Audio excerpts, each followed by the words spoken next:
Bienvenido a Tomando un Café.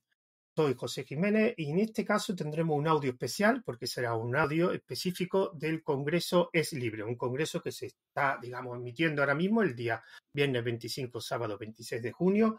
Es un congreso virtual donde, diferentes ponentes en talleres y charlas hablan sobre diferentes temáticas relacionadas con el software libre. Pues el objetivo de este audio es para una sala de podcasting donde, vamos a mezclar, por un lado, el ámbito del podcast con el ámbito de Es Libre. Y en este caso el objetivo es tener unas charlas sobre software libre con 3 ponentes de Es Libre que van a hacer o que han hecho ya su taller o su charla o que la harán del día de mañana, el sábado, y hablar un poco sobre software libre desde sus diferentes puntos de vista o perfiles. Por un lado tenemos a Pablo Martínez. Hola, Pablo. Hola, buenas tardes, buenos días. Bueno, en tu caso eres administrador de sistemas, ¿no? ¿Y de qué era tu ponencia en el libre? Pues la ponencia se titula Una introducción a OpenStack, controla tu cloud privada, y es una introducción a OpenStack, como dice el título, que es una plataforma que permite gestionar tu propia cloud privada o utilizarla como tercero. Me parece que es un tema interesante en estos momentos en el que las plataformas grandes son tan dominantes y tan omnipresentes. Por otro lado, tenemos otro ponente que es JJ Melero, que en tu caso eres ámbito científico, ¿no? Sí, bueno, pero ahora también estoy en una empresa, estoy de ingeniero software senior vale. en una empresa con un contrato de colaboración universidad-empresa. ¿Y tu ponencia cuál es? Tengo varias, tengo una sobre, las dos que tengo son sobre Raku, una sobre programación funcional en Raku y otra explicando pues la generalidad de Raku, y luego pues tengo la organización de la sala de Raku y una pequeña intervención donde se habla de la oficina de software libre. Y por último tenemos a Jorge. Buenas, Jorge. Hola, buenas tardes. ¿Y en tu caso cuál es la ponencia? Yo tengo 2 charlillas. Acabo de salir de una en la que era un poco, a lo mejor suena un poco potente decirlo, pero era el motivo intentar inspirar un poco de cómo convertir datos abiertos, cómo convertir Open Data a un site estático. Y mañana doy otra que me hace mucha ilusión sobre una colaboración que he hecho en un proyecto del calendario científico y cómo les he ayudado para poder un poco automatizar las cosas, exportar a otros canales de redes sociales y, bueno, echarles una manilla, digamos. Entonces, ¿cómo lo hemos abordado? Vale, perfecto. Bueno, como veis, las charlas son 3 perfiles: administrador, programador e investigador científico. Y bueno, como vamos a hablar de software libre, lo mejor es que cada uno pues defina desde su punto de vista qué es el software libre. Vamos a empezar contigo, Jorge. ¿Qué es para ti el software libre? Me pillas. Hubiera preferido empezar a los demás, que saben más. Yo, a nivel programador, para mí el software libre es muy concreto, es el que yo pueda acceder al código que estoy usando, poderlo analizar, poderlo modificar. De hecho, hoy mismo he tenido la imperiosa necesidad de una librería de hace 5 o 6 años y la voy a tener que meter mano. Entonces, el software libre lo que me permite es eso, ¿no? Desde el punto de vista, digamos, egoísta del día a día de mi trabajo. El que poder acceder a ese software, poderlo modificar a mis necesidades, ¿no? Luego hay mucho más, pero a día de hoy, ahora mismo, yo me quedo con eso. Vale, perfecto. En tu caso, JJ, ¿qué es el software libre para ti? Para mí es una filosofía, con todo lo que conlleva, ¿no? Entonces, podemos hablar de o sea, del tipo de cosas que conlleva esa filosofía, pero para mí lo que no tenemos que perder de vista es que es una filosofía. Y las filosofías no son religiones, de eso tampoco tenemos que olvidarnos. Vale. Y por último, Pablo, ¿qué es el software libre para ti? Bueno, aparte de todo lo que se entiende por software libre, yo desde el punto de vista de un administrador de sistemas creo que las dos cosas interesantes que ofrece el software libre, muchas son que elimina una dependencia del proveedor, que normalmente si usas un producto privativo, dependes mucho de esa empresa que te da ese servicio o ese producto. Con el software libre eso no es tan así o no es así, porque normalmente puedes encontrar terceros que te den soporte. Si quieres tener un soporte de terceros, puedes soportarlo internamente, porque al ser libre, pues puedes modificarlo, ajustarlo, adaptarlo. Y creo que otra ventaja que tiene es que forma parte de esa filosofía abierta y normalmente te va a ofrecer unas formas de funcionar y de interactuar bastante estándar, te va a asegurar funcionar bastante bien con el resto del mundo todo y con otros componentes, y eso se agradece. Bueno, vamos a pasar ya a la siguiente pregunta. Y la siguiente pregunta es que, ya que habéis definido vuestro punto de vista sobre qué es el software libre, me gustaría saber, pues, ya que lo utilizáis en vuestro ámbito, es por qué utilizáis software libre, y también me gustaría que me digáis alguna cualidad o ventaja en el uso del software libre. Vamos a empezar ahora por Pablo, para que ahí así abra la respuesta a él. Pablo, ¿por qué utilizas software libre y qué cualidad destacarías? Bueno, como cualidad destaco lo que he señalado antes. Para mí, una cosa muy importante a la hora de trabajar con sistemas es la interacción de los sistemas, ya sea, no sé, mensajería, DNS, correos, servidores de aplicaciones, todas esas cosas. Y el software libre es algo que suele tenerlo muy en cuenta y suele ser una base muy importante. Y creo que eso le da mucho valor. Luego, aquí ya depende más de los casos, pero para mí personalmente y el tipo de trabajos que suelo hacer, el eliminar la dependencia de un proveedor, el vendor locking, para mí es muy importante, porque los sistemas al final son cosas que van a durar muchos años, por lo general, ¿no? A lo mejor no tanto, pero si montas una plataforma o estás administrando una plataforma, pues piensas dar el servicio mucho tiempo. No es algo que hagas hoy y quieras olvidar, sino tienes que acordarte de qué va a pasar dentro de 3 años. Y depender de un vendedor puede ser más complicado. También hay riesgos, ¿no? Siempre que eliges, pero para mí esas son las principales cualidades.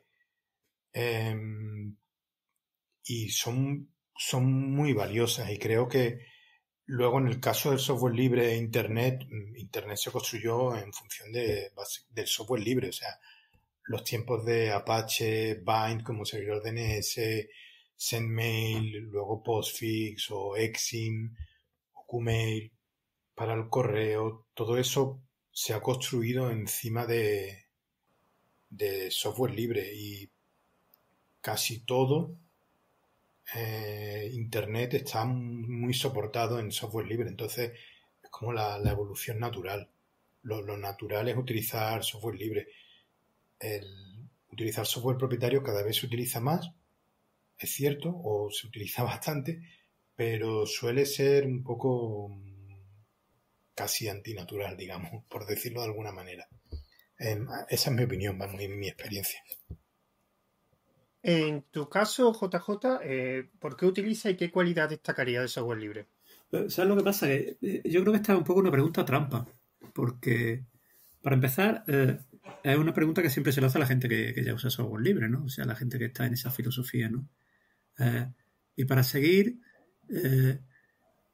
a ver, la pregunta no la puede hacer en el vacío. La pregunta es, ¿qué ventajas tiene usar software libre ahora o cambiarte al software libre? Porque muchas veces lo que lleva implícito es que le pregunta a la gente que se cambie al software libre. La gente, si le dice, oye, el software libre es estupendo y tal, te dice, vale, muy bien, pero es que yo no uso software libre.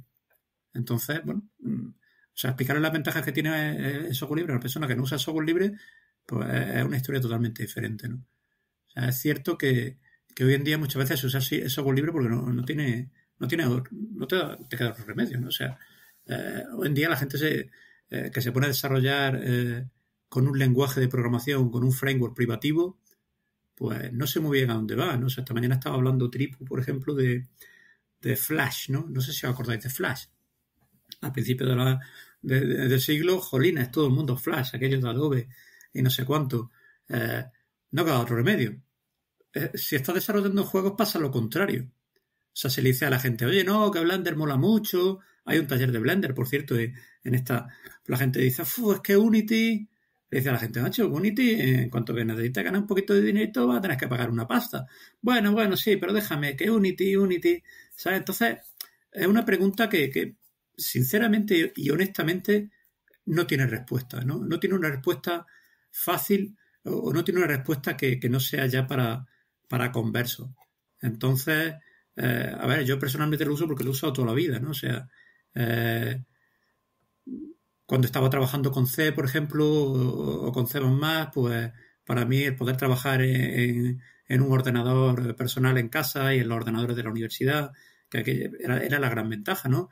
La interoperabilidad y toda esa movida, ¿no? El poder montar mi propio servidor web, que lo monté en el año 94 por primera vez. Todo aquello era genial, ¿no? O sea, al final lo que hace es que te da poder a la gente, ¿no? Pero claro, mucha gente que no quiere ese poder. Entonces, o sea, una pregunta que tiene tantos matices que de verdad que es que responderla es muy complicado. Desde lo personal, por supuesto, lo podemos responder, pero una respuesta que sirva para todo el mundo, yo casi que prefiero no hacerlo. Vale. Bueno, la siguiente pregunta va a empezar tú, JJ. A ver si consigo que la responda. Venga. Oye, que bueno, me Jorge. respondió.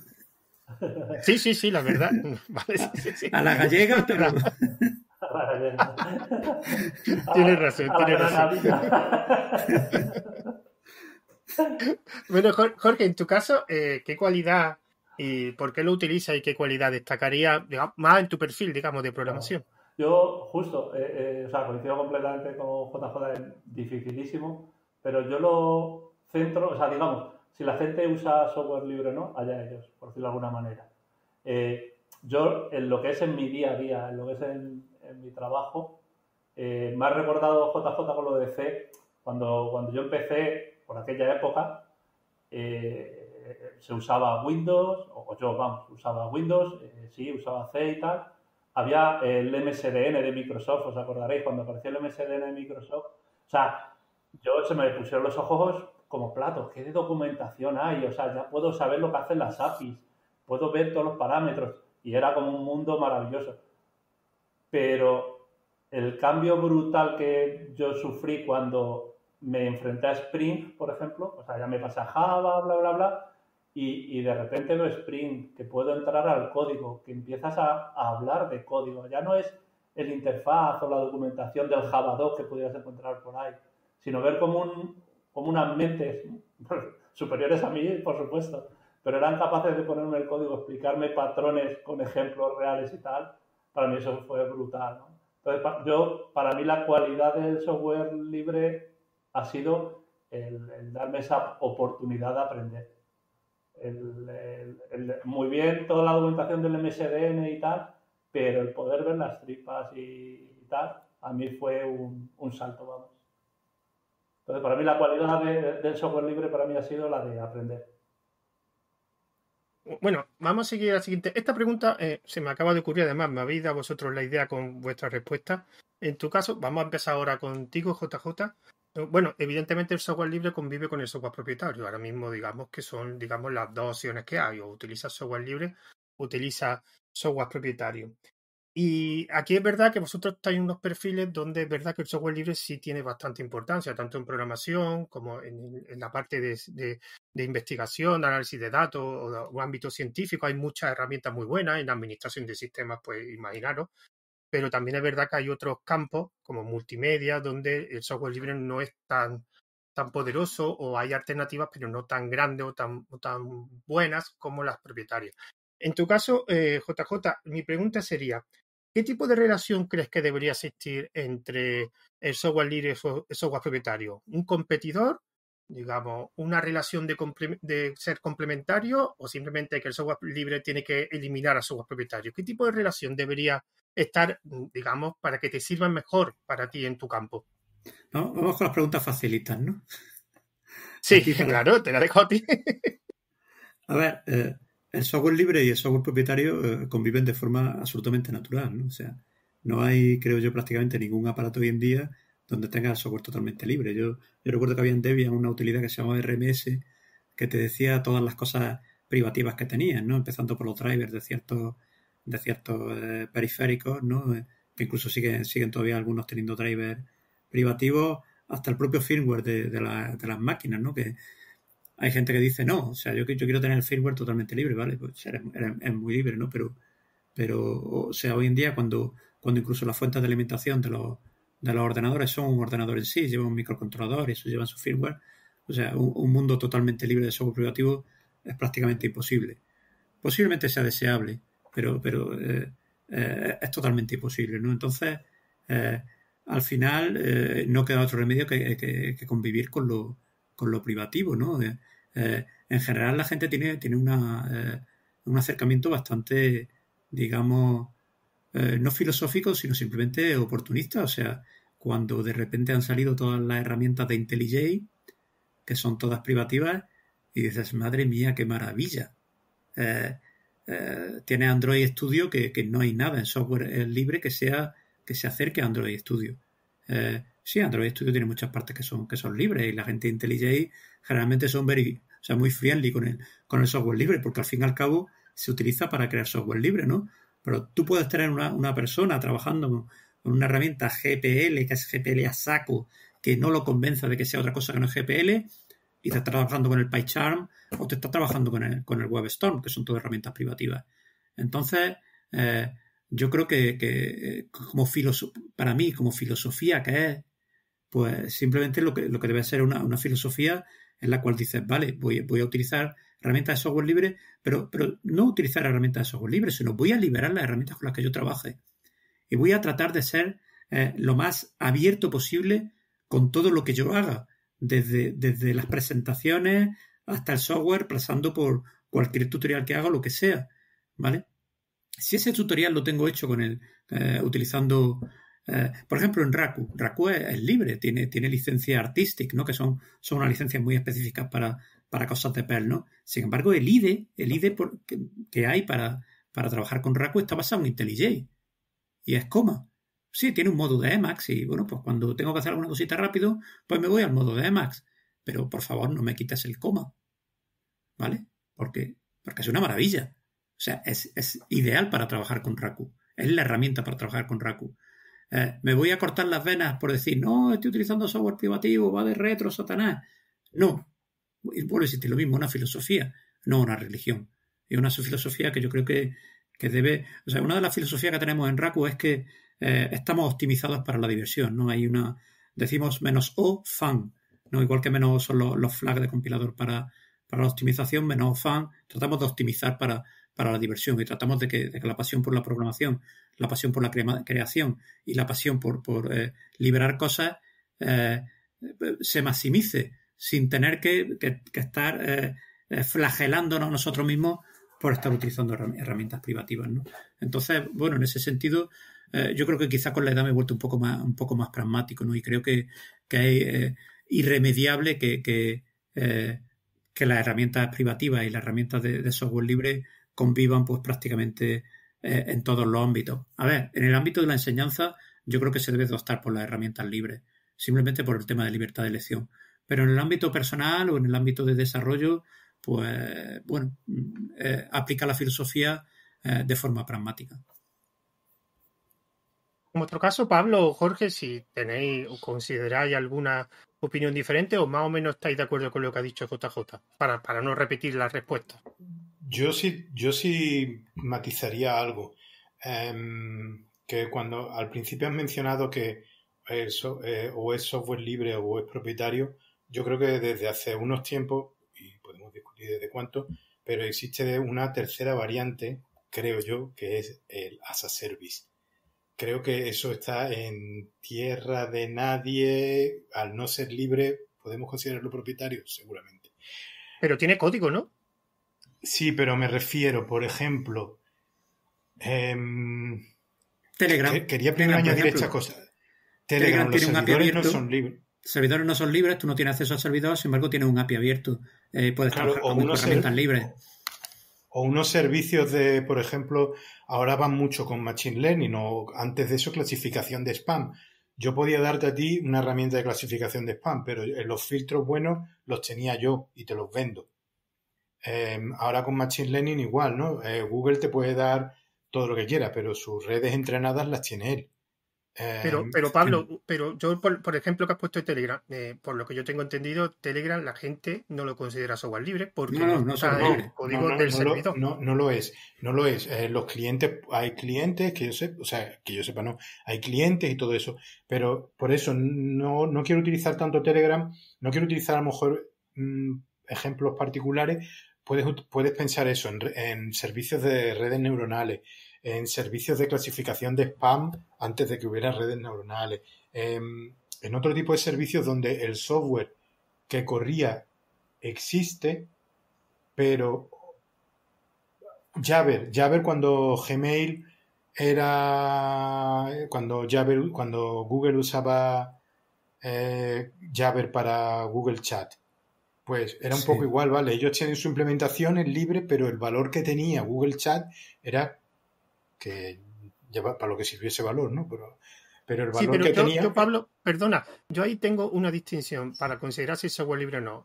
¿Lo puedes instalar en tu equipo? O sea, ¿lo puedes instalar en tu servidor? Porque hay servicios de X empresas, pero que después tú lo puedes instalar en tu ordenador. Entonces, si tú lo puedes instalar en tu ordenador, esto significa que tienes acceso al código, entonces es software libre. Es software libre, pero creo que es una tercera clasificación que va existiendo con todo el as a service, y era, por ejemplo, un miedo que existía antes cuando lo llamaban la tiboización, o que la GPL versión 3 se supone que intenta de alguna manera encarar.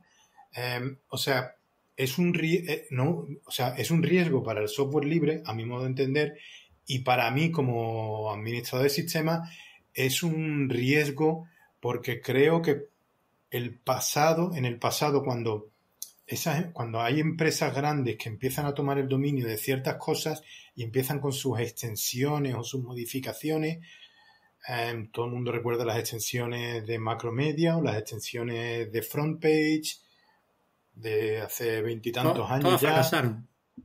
Todas fracasaron, pero es como se dice, solo hay que esperar que todas fracasaron, entre comillas. Por ejemplo, en la mensajería, Jabber, Matrix, IRC están condenados y son usados por una ínfima minoría, muy posicionada además, pero en mensajería no ha fracasado.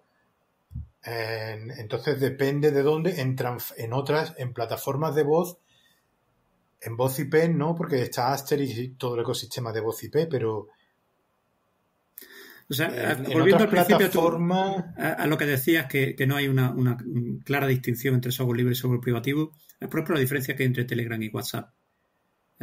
WhatsApp es privativo y ya está, y puedes utilizarlo desde la web y para de contar. Telegram, bueno, pues tiene el API libre, puedes engancharle bots, tiene un SDK para desarrollar que es libre. Uno es más libre que otro. Sin embargo, los dos son privativos. ¿Pero el software no está publicado de Telegram?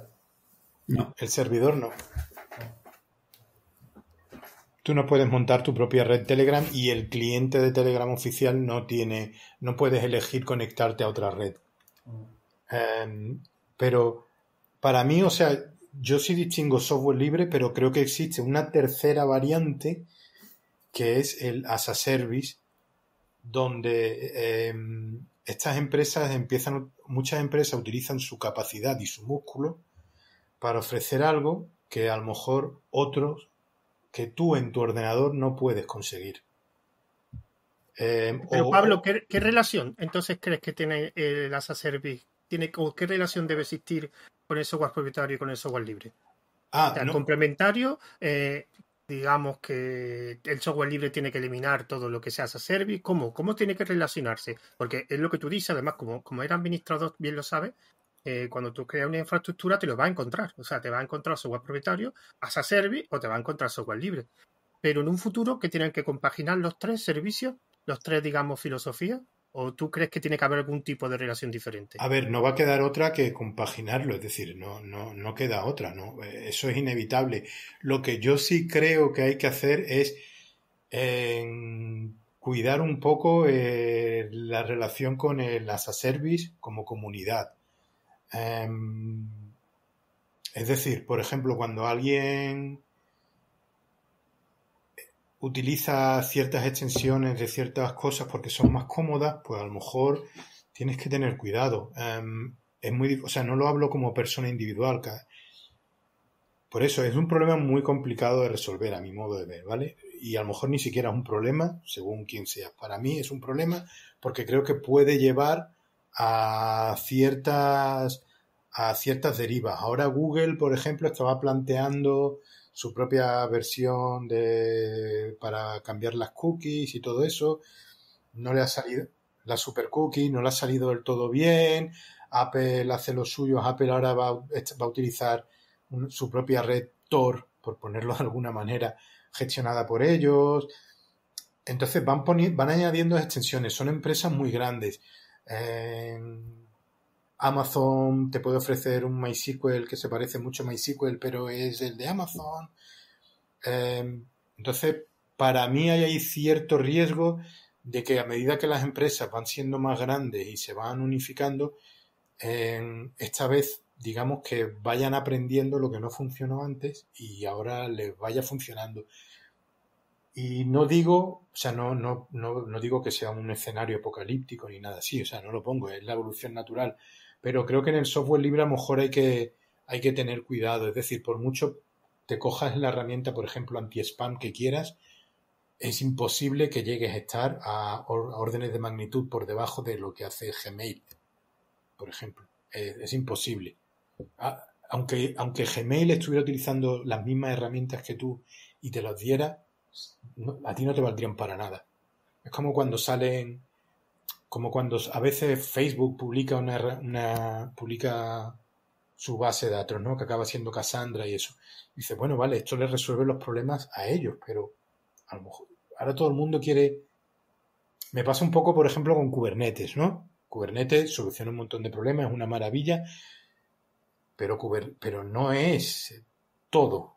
A ver, este es un ejemplo porque es bastante libre, o sea, es libre, todos los componentes son libres, pero existen otras formas de trabajar, no todo tiene que ser con Kubernetes. Lo que pasa que que la empresa tiene ese músculo y esa capacidad y puede llegar a imponer ciertas cosas. Y creo que con el as a service va ocurriendo. Es decir, por ejemplo, no sé, MaxMind, su base de datos de localización de IPs, era súper famosa y todas las distribuciones Linux la traían, por lo menos la versión Lite, pero eso cada vez va más as a service y ahora todo el mundo utiliza Shodan y cosas así. Creo que hay un cierto riesgo. No sé identificarlo bien, no sé si es una exageración, no sé si es un problema, pero creo que sí existe ese sitio donde que sea libre da un poco igual. Que sea libre o propietario da igual.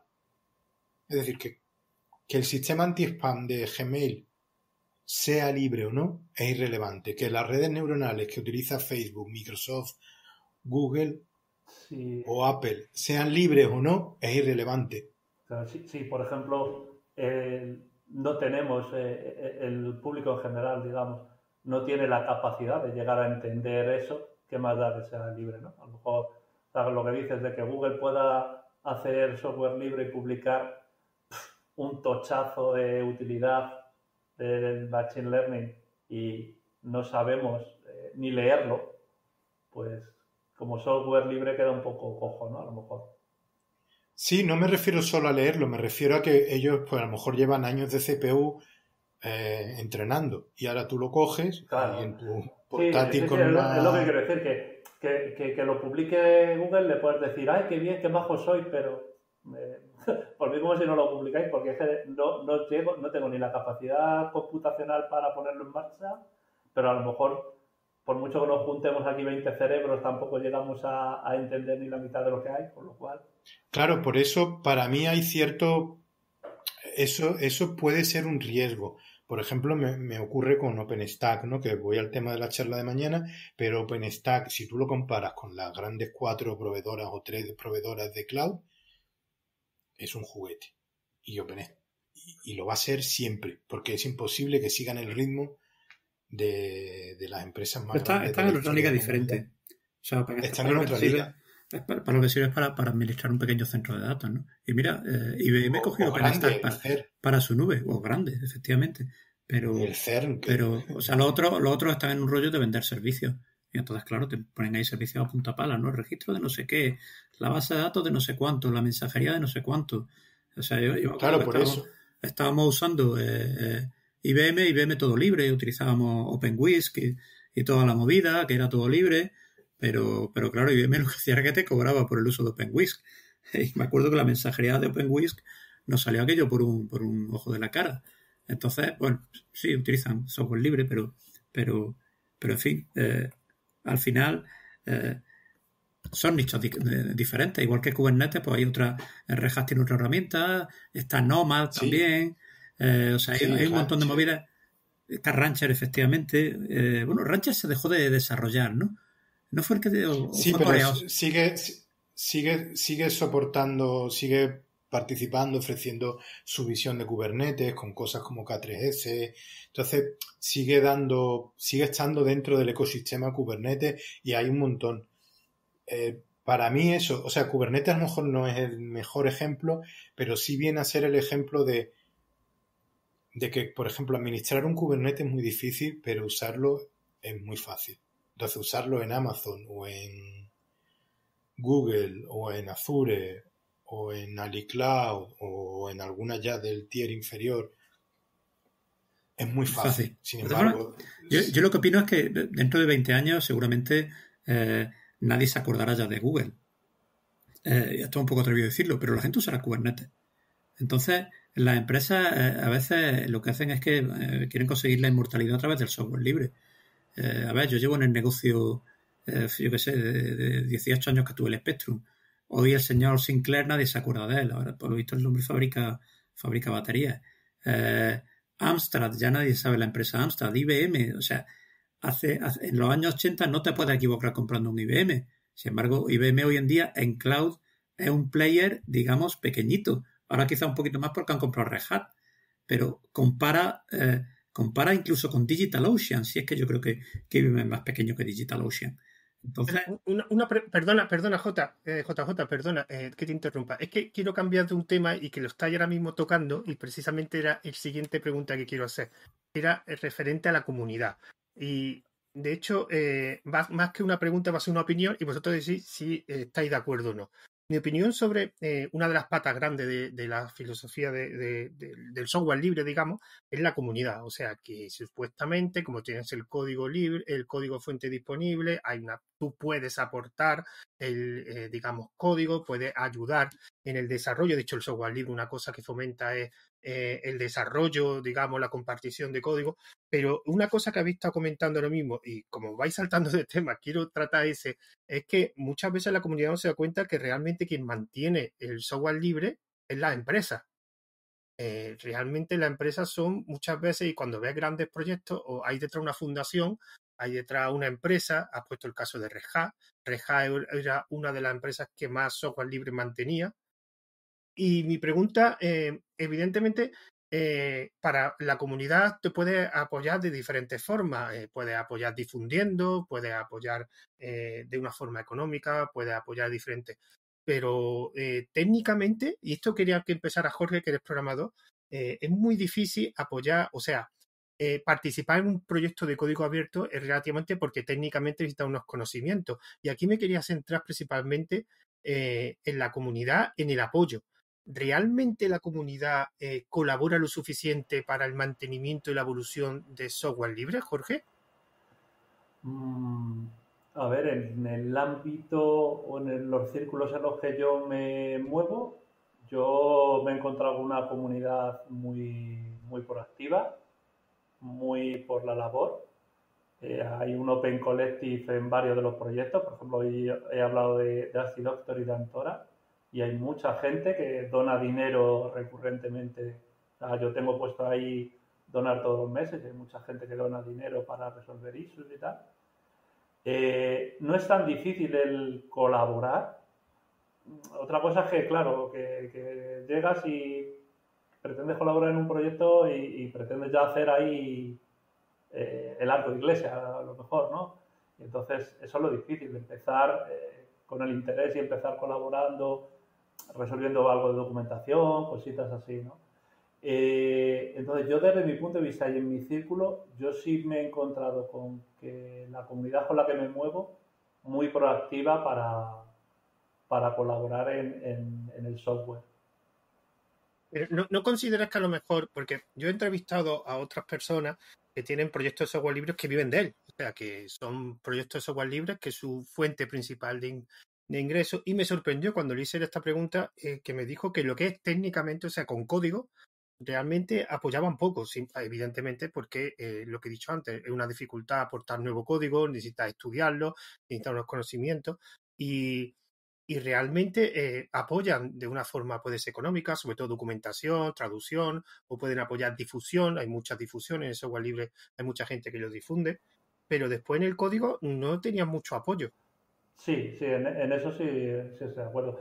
Yo mismo, las aportaciones de código que yo haya podido hacer en los 3 4 proyectos así en los que yo he podido aportar, en los que eso, han sido de he encontrado un bug, he sabido resolverlo y alguna pull request para arreglarlo. De ahí a desarrollar algo, digamos, yo no me encuentro todavía capaz, digamos, ¿no? Entonces sí, a nivel de código es difícil. Eso sí lo sé. Pero es eso, a lo mejor no todo es código. Si hay gente que controla más el código, también hay que documentarlo, también hay que venderlo, hay que hacerlo bonito. Entonces ahí también puede participar gente, ¿no? Sí, además el software libre es uno de los problemas que tiene el diseño, ¿eh? Los programas de software libre, el diseño, diseñadores gráficos poco, Sí, o no participan mucho. sí. Bueno, en tu caso, JJ, en tu caso de, digamos, más de investigación, ahí no sé si hay tanto apoyo de la comunidad en software libre o más apoyo porque, digamos, en el mundo de la enseñanza, que hay mucha investigación y se apoya de otra forma. ¿Cómo es el apoyo que tiene la comunidad? En el mundo de la enseñanza y la investigación, lo más típico es que haya herramientas hechas por una persona o dos personas y que lo mantengan esas personas y en muchos casos lo abandonen al cabo del tiempo, ¿no? Pero sí es cierto que se han dado muchos casos de comunidades que van creciendo, ¿no? Y en el caso, por ejemplo, de Raku, es un lenguaje que está totalmente hecho desde la comunidad y por la comunidad. No hay ninguna gran empresa que lo apoye. Y bueno, en general, si no fuera por la comunidad ni siquiera existiría, ¿no? Todo lo va haciendo la comunidad. Es cierto lo que decís, que muchas veces es complicado meterse en un lenguaje o meterse en algún proyecto grande, pero yo en general lo he encontrado bastante simple.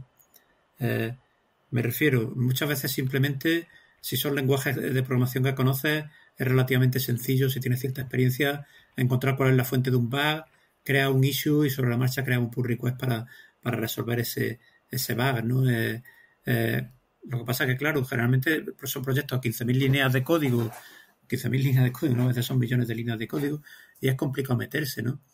Y otra cosa que también la gente no considera es Stack Overflow como punto de entrada en la comunidad. Porque en muchísimos lenguajes de programación y sobre todo muchísimas bibliotecas la fuente de documentación es Stack Overflow y la fuente de resolución de problemas, ¿no? Y sí es cierto que dependiendo mucho de la comunidad en la que estés y dependiendo mucho de lo que preguntes, va a ser más probable o menos probable que te respondan una pregunta, ¿no? Yo, bueno, pues llevo pista de todas las preguntas que hacen sobre Raku en Stack Overflow y la tasa de respuesta es prácticamente de 100%.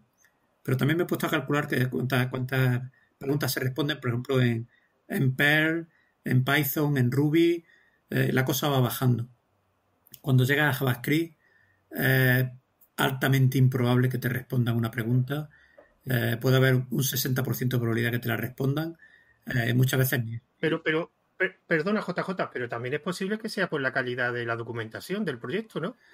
Porque si lo primero que supuestamente que debería hacer es que si tiene alguna duda es que primero mira en la documentación del proyecto y si es buena, te lo resolvería y después ya te vas a Stack Overflow. ¿No sería ese el proceso lógico? Bueno, a ver, generalmente los lenguajes están relativamente bien documentados, pero a partir de cada lenguaje puede variar mucho la calidad de la documentación o incluso la existencia de la documentación. Yo, en la mayor parte de los casos, casi siempre lo que hago es que me voy al fuente a ver qué diablo hace algo, porque la documentación está atrasada o no está disponible o lo que sea. Entonces, bueno, que la gente no responde a preguntas sobre JavaScript porque tiene documentación de más calidad.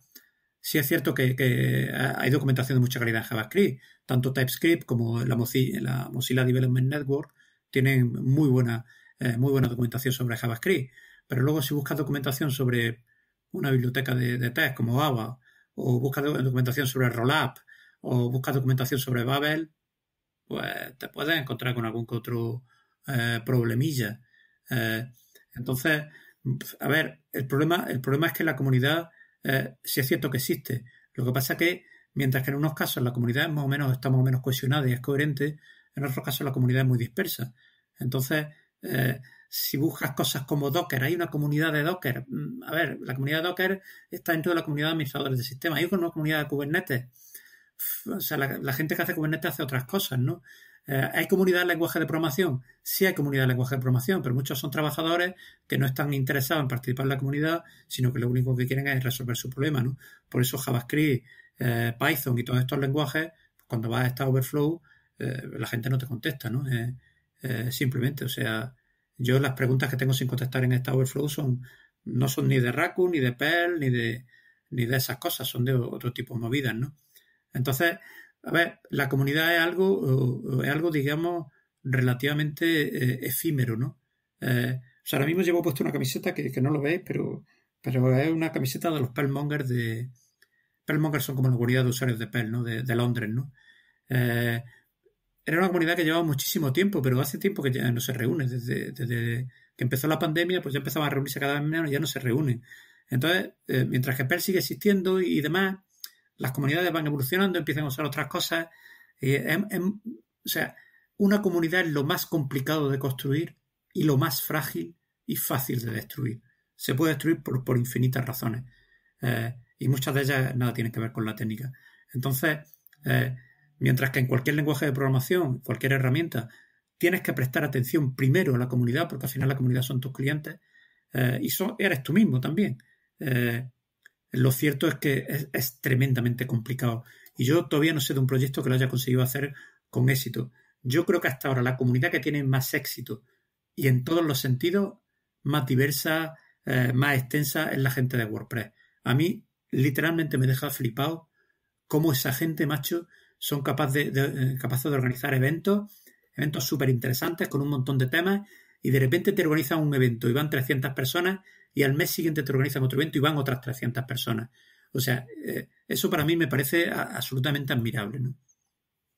Pero JJ, WordPress te trae una empresa y bastante potente. Sí, es cierto, es Automatic, pero bueno, a ver, lo importante no es que esté Automatic, lo importante son esas pequeñas empresas y autónomos, la pequeña empresa de aquí, Sido Info de Granada, Fran, LP Spain, Rafa Poveda en Sevilla, toda esta gente que está trabajando todos los días, traduciendo, haciendo tutoriales, contestándole a la gente a Stack Overflow, contestando en foros, eso es lo importante. Pero es que eso ni se compra ni se vende y es muy difícil de conseguir y muy fácil de destruir. Entonces, yo creo que la clave no está en que sea Automatic, es que sea una empresa. También Movable Type lo llevaba una empresa y ahí lo tiene, que no se acuerda nadie de él. Yo creo que el día que lo dejé usar microservos, que no sé si lo usa todavía, pero el día que lo dejé usar microservos ya no lo usa nadie. Sin embargo, WordPress, o sea, hay literalmente a nivel provincial en Granada, hay decenas de empresas que no solamente trabajan en WordPress, usan WordPress, sino que contribuyen a WordPress, contribuyen con la comunidad. O sea, es absolutamente, de verdad, a mí me dejan chapó, me dejan admirado cómo funciona, ¿no? Entonces, si consigues la clave, me refiero, si consigues esa masa crítica de gente entusiasta que contribuya, que participe y demás, oye, genial, pero muy pocas herramientas lo consiguen, o muy pocos proyectos de software libre lo consiguen. Es complicado, pero bueno. Yo creo que lo que te has dicho, al final organizarse de forma tan dispersa suele ser complicado. Ahora vamos a saltar a Pablo. Pablo, en tu caso, bueno, el software libre es, digamos, algo crucial en el tema de la administración. De hecho, hay herramientas que, digamos, que son las top del campo de la administración de sistemas, servidores web, servidores de correo. Pero en el caso de la comunidad, ¿Crees que colabora en tu ámbito lo suficiente? O, digamos, hay colaboración de difusión, documentación, pero después de código o herramientas o desarrollo de herramientas para administración no hay tanto?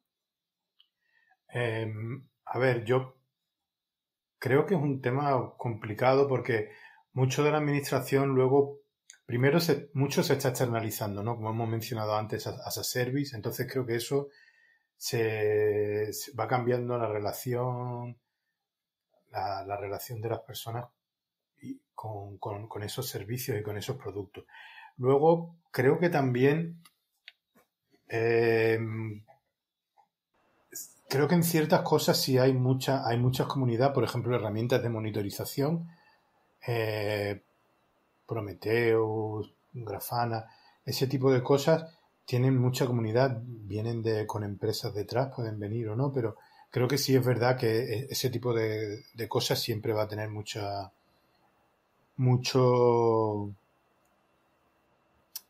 comunidad detrás. Cosas de gestión de configuración, orquestación, tipo Terraform, Ansible, Puppet en su momento, bueno, y todavía supongo.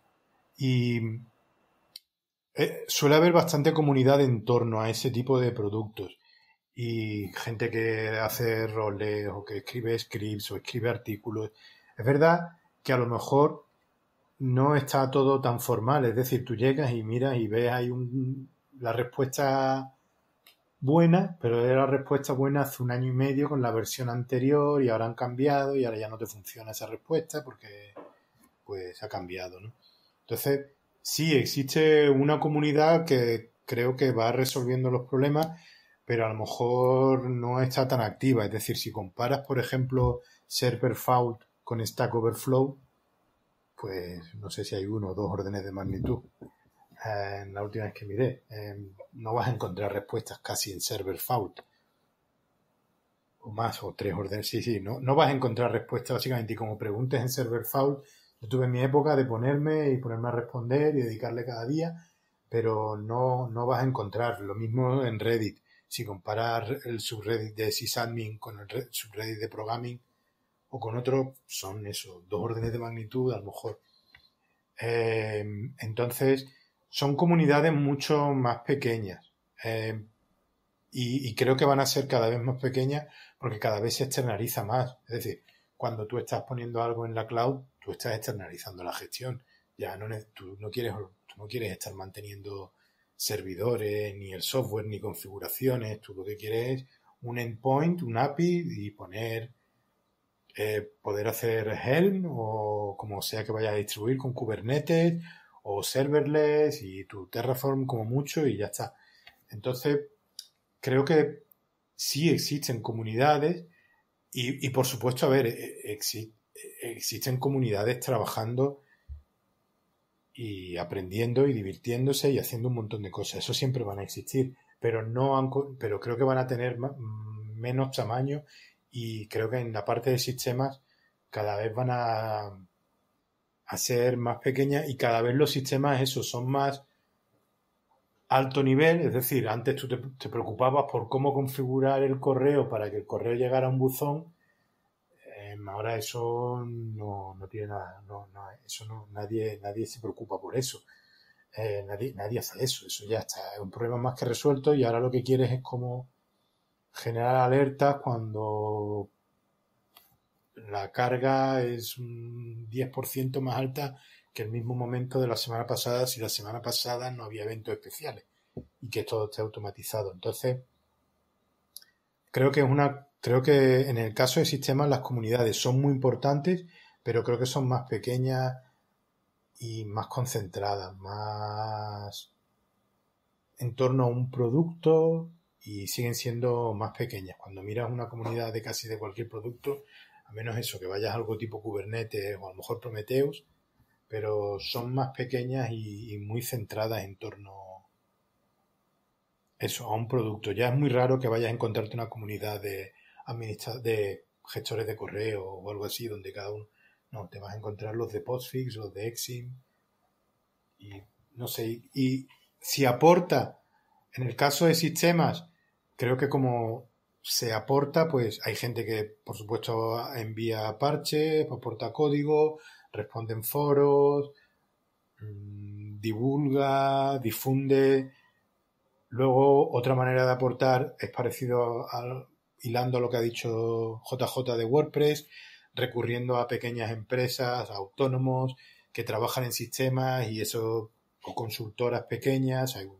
Si vas a montar OpenStack, pues en vez de montarlo tú, a lo mejor contratas una empresa, una consultora, y esa consultora a lo mejor resulta que da apoyo a OpenStack, financiero o técnico o de alguna manera. Entonces, es esa pirámide, ¿no? De que tiene una base, pero yo creo que en el caso de sistemas la pirámide pues es más estrecha y más achatada. Pero la comunidad es muy importante y para mí debe serlo, porque si no nos va a llevar a ese mundo un poco más apocalíptico o de los 80, donde todo era ofrecido por empresas. No creo que lleguemos ahí, pero se va pareciendo un poco a lo mejor. Bueno, me gustaría, como ya queda poco tiempo, digamos, el último tema que me gustaría tratar es el tema de la financiación. Una de las, digamos, desventajas, entre comillas, del software libre es que, claro, al tener el código disponible, pues, digamos, esa financiación que puedes tener por servicio, por venta de licencia, aunque ya últimamente ni en el software ni en el software propietario tampoco se vende tanta licencia, pero es una forma relativamente cómoda de conseguir dinero. Y también me da cuenta que en el software libre, con la opción de tener derecho o tener acceso al código fuente, pues es muy fácil hacer un fork. Y no sé si por un motivo u otro, yo me he encontrado muchos proyectos que por falta de financiación, o sea, digamos que generalmente los proyectos de software libre, algunos empiezan en el tiempo libre de un programador o dos, y muchas veces ya ocupa demasiado tiempo cuando llega a cierta complejidad del software.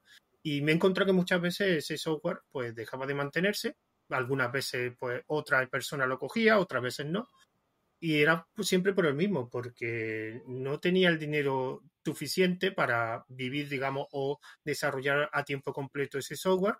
Y mi pregunta es, y aquí cualquiera podría empezar a responder, ¿el software libre cómo debería financiarse? ¿Creéis que está bien cómo se financia ahora o debe haber, digamos, un cambio? El que quiera empezar. Y si no, escojo yo. JJ, te toca.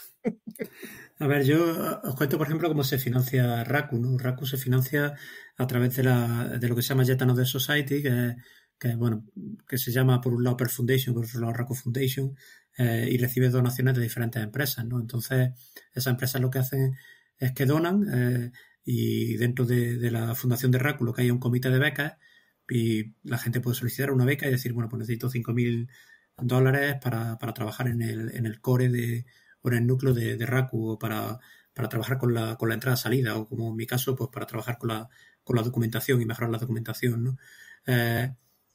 Realmente, o sea, para ser un proyecto relativamente grande, no tenemos tanta financiación.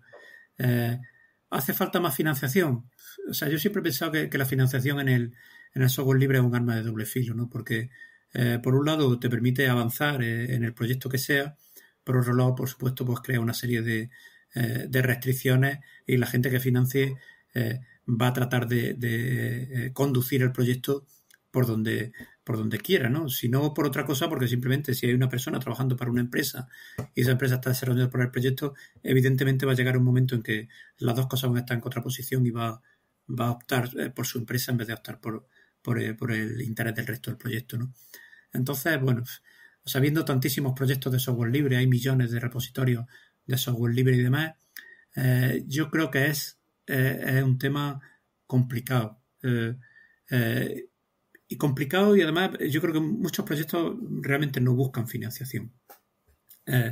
Lo que pasa es que, claro, llega un momento determinado que son tan usados que reciben 2 o 3 issues al día, la gente les exige que por el uso de algo gratis les solucionen su problema, y entonces yo creo que muchas veces tienen que buscar financiación o tienen que tratar de financiar su actividad simplemente para que le tengan un poco respeto a la misma, ¿no? Y para poder seguir adelante, ¿no? Yo no creo que haya una bala mágica, Pero por otro lado, creo que el software libre ha subsistido, pues yo qué sé, desde los años 80 que bueno, pues discutiblemente lo inventó Richard Stallman, ¿no? Que también Lata era software libre por aquella época.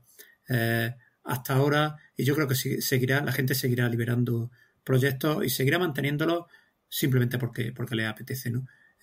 Y recibiendo financiación directa o indirecta o simplemente haciendo porque le gusta. Una vez más, yo creo que lo importante es formar parte de una comunidad y lo importante es tener pasión y divertirse por lo creando, ¿no? Y por las posibilidades que te da ese software en el que trabajas y que creas. Sí, estoy de acuerdo contigo. O sea, yo la de veces que escuchas ahí a alguien, no, pero vamos a usar esto que es gratis. Joder, no es gratis. O sea, está ahí a tu disposición porque alguien está dedicando su tiempo y su esfuerzo y que menos que se lo reconozcas, ¿no? Entonces, si vas a usar el software de alguien, busca la manera de apoyarle, ¿no? He oído montones de veces lo de, no, pero esto lo usamos, vamos a usar, yo qué sé, el MySQL o, por poner un ejemplo, pero vamos, el software de cualquier, de dos programadores que están ahí haciendo y te han resuelto la vida. No, esto es gratis. Joder, no es gratis. Cuídalo, te está resolviendo algo, ayúdale de alguna manera, apóyale. Eso es así. Y un poco lo que dices, yo me centro un poco en la comunidad o en el ámbito en el que estoy, intento apoyar a la gente que me está resolviendo en mi ámbito las cosas, les pongo una pequeña aportación, que eso seguro que les ayuda entre todos, ponerles una pequeña aportación y ayuda, y joder, por lo menos, perdón, no sé si puedo decir eso, y por lo menos vamos pues sacando cosas adelante y, como dices, divirtiéndonos y disfrutando del camino.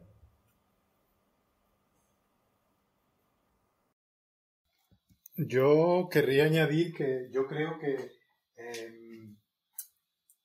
la mejor forma de financiación, por lo menos desde el ámbito de sistemas, posiblemente sea de forma indirecta.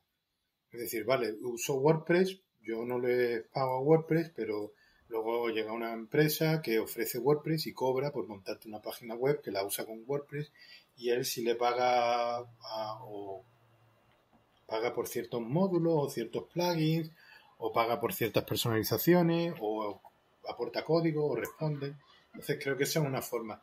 Y creo que una forma que debería ocurrir más, y que lo vemos por ejemplo ahora con el 5G y eso, sería que los estados consideren el software libre de forma estratégica. No digo que inviertan a lo mejor tanto en dirigir, porque al final eso no creo que salga bien, pero creo que sí estaría bien que, por ejemplo, dijeran, oye, pues a lo mejor, no sé, o sea, las tres grandes cloud están bajo el mismo gobierno, son empresas americanas. Los teléfonos o son Android o son iOS, básicamente. Los dos bajo un mismo gobierno. Entonces, yo creo que una manera debería ser también que a lo mejor ciertos gobiernos, por ejemplo la Unión Europea, dijera, oye, pues deberíamos ir apoyando el software libre por razones estratégicas. Y creo que ahí podría haber algo interesante. Y no se trata tanto de a lo mejor de coger y decir, pues le vamos a dar dinero a Matrix, ¿no? Por ejemplo, para implementar la mensajería. Sino que a lo mejor recurres a empresas consultoras locales o nacionales o europeas, y esas, de nuevo, de forma indirecta, trasladan ese apoyo, a esa financiación a otros productos y servicios. Creo que esa sería una forma adicional, partiendo de que estoy de acuerdo con lo que han dicho las otras dos personas, y que creo que siempre va a haber software libre, y que creo que tiene gran parte de filosofía, pero creo que también, pensando un poco, digamos, a lo grande, creo que a lo mejor las empresas deberían mirar, o sea, los estados deberían considerarlo algo estratégico, porque le quita esa dependencia de cierto, y te da una autonomía que de otras maneras a lo mejor no tienes. Hace no sé cuánto, ¿no? Por un veto en Venezuela no podían utilizar las herramientas de Adobe durante un tiempo, se quedaron sin Photoshop, sin nada, porque se vetó. Y como eran todos servicios cloud y eso, pues te pueden ocurrir cosas así. O sea, si de repente estalla una guerra comercial y Estados Unidos decide dentro de 5 años que Google no puede vender Android o lo que sea, pues no sé. Creo que eso, por motivos estratégicos, a lo mejor sí podría haber más financiación de estados, pero no de forma directa, no creo que sea la forma apropiada, pero que sería difundiendo su uso y empezando a usar. Creando cultura, ¿no? O sea, creando cultura. Más que meter dinero sí. a una empresa o tal, es eso, es el crear cultura, el crear movimientos, hackatones o cosillas así de ese estilo. No solo eso, sino, por ejemplo, llegas y, por ejemplo, pues aquí en Andalucía estuvo Guadalinux y eso. Guadalinux. Pues, No, Pablo, tienes que ir finalizando. Es que sí, si vale, no... perdona, sí. Bueno, eso, que creo que desde Estado se puede hacer de manera estratégica, pero que estoy de acuerdo. Voy cortando, perdón. Bueno, antes de todo, muchísimas gracias a los tres por aceptar esta invitación a participar en este audio. Y ya por último, lo que me gustaría es que simplemente dijerais vuestro método de contacto, dónde os podemos localizar. Por ejemplo, Pablo, ¿dónde te podemos localizar? Bueno, las redes sociales habituales utilizo el nombre Pablo Martínez y mi correo es pablo@12cosas.com, si alguien quiere. En tu caso, JJ, ¿dónde Soy JJ Merelu en prácticamente todas las plataformas, en Twitter, en Telegram y en Gmail también. Y por último, Jorge. Pues como mi nick es muy raro porque fueron las primeras siglas que usé con Hotmail allá en los 90, me podéis encontrar por Pura Vida Software y ya por ahí vais tirando y seguro me encontráis. Bueno, ya por último, pues recordar que este audio también será publicado, aparte de la sala de podcasting, que creo recordar será publicado mañana, sábado creo que recordar, a ver si lo he perdido, de 5:20 a 7 menos cuarto, aunque posiblemente cuando lo publique en mi podcast ya se habrá publicado en la sala de podcasting del Libre. Recordad que es hoy 25 y mañana 26. Y por último, pues recordad que este podcast va a estar distribuido tanto por un canal de Telegram, se llama Tomando un Café, como por iVoox y por Anchor FM. Así que ya por último, reitero que las gracias a los tres participantes y un saludo a los demás oyentes. Hasta el próximo audio.